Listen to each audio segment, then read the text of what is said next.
అవకాశాలు ఊరికే రావు. వచ్చినప్పుడే 2 చేతులా ఒడిసి పట్టేయాలి. తనేంటో నిరూపించుకోవాలి. ఇప్పుడు యూపీ కుర్రాడు విప్రాజ్ నిగమ్ కూడా అదే చేశాడు. ఒకే ఒక్క మ్యాచ్తో అందరూ తన గురించి మాట్లాడుకునేలా చేశాడు. ఫ్యూచర్ ఉన్న ఆటగాడిగా ప్రశంసలు అందుకున్నాడు. విశాఖ ఆతిథ్యం ఇచ్చిన మ్యాచ్లో ఢిల్లీ క్యాపిటల్స్ తరఫున విప్రాజ్ నిగమ్ బరిలోకి దిగాడు. లక్నో సూపర్ జెయింట్స్పై మెరుగైన ప్రదర్శన చేశాడు. అన్ని విభాగాల్లోనూ ఆకట్టుకున్నాడు. అరంగేట్ర మ్యాచే అయినా విప్రాజ్ ఏమాత్రం తడబడలేదు. లక్నో ఓపెనర్గా బరిలోకి దిగిన మర్క్రమ్ను పెవిలియన్ పంపాడు. 2 ఓవర్లలో 35 పరుగులిచ్చిన కీలక వికెట్నైతే ఖాతాలో వేసుకున్నాడు.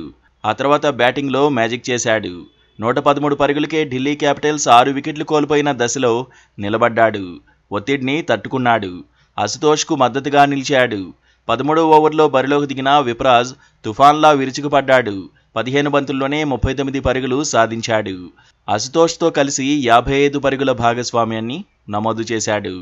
260 స్ట్రైక్ రేటుతో విప్రాజ్ పరుగులు సాధించాడు. యువ ప్లేయర్ ఇన్నింగ్స్లో 5 ఫోర్లు 2 సిక్సర్లు ఉన్నాయి. ఢిల్లీ థ్రిల్లింగ్ విజయంలో కీలక పాత్ర పోషించిన విప్రాజ్ను వేలంలో ఆ జట్టు 50 లక్షలకు తీసుకుంది. గతేడాది యూపీ టీ20 టోర్నీతోనే ఈ యువ ప్లేయర్ హైలైట్ అయ్యాడు. 12 మ్యాచ్ల్లో 20 వికెట్లు తీసి ఆకట్టుకున్నాడు. 2024-25 సీజన్లో యూపీ జట్టుకు అన్ని ఫార్మాట్లలోనూ ప్రాతినిధ్యం వహించాడు. 3 ఫస్ట్ క్లాస్ మ్యాచ్లు, 5 లిస్టే మ్యాచ్లు, 8 టీ20ల్లో బరిలోకి దిగాడు. పశ్చిమ బెంగాల్పై ఆడిన రంజీ మ్యాచ్లో తొలి ఇన్నింగ్స్లోనే 4 వికెట్లు తీశాడు.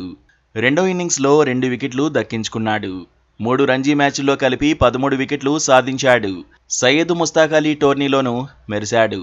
7 మ్యాచ్ల్లో 8 వికెట్లు సొంతం చేసుకున్నాడు. 21 సంవత్సరాల విప్రాజ్ తొలుత బ్యాటింగ్పై ఫోకస్ చేశాడు. అండర్-19 లెవెల్ వరకు బ్యాటర్గానే బరిలోకి దిగాడు. అయితే ఆ తర్వాత నుంచి బౌలింగ్పై దృష్టి పెట్టాడు. లెగ్ స్పిన్పై ఆసక్తి చూపించాడు. బౌలింగ్లో రాటుదేలాడు. ఐపీఎల్ కెరీర్ ఆరంభ మ్యాచ్లోనూ దుమ్ము రేపడంతో విప్రాజ్ నిగమ్ పేరు మారుమోగుతోంది. నిలకడగా రాణిస్తే టీమిండియాలోకి ఎంట్రీ ఇచ్చినా ఆశ్చర్యపోనక్కర్లేదని ఎక్స్పర్ట్స్ అభిప్రాయపడుతున్నారు.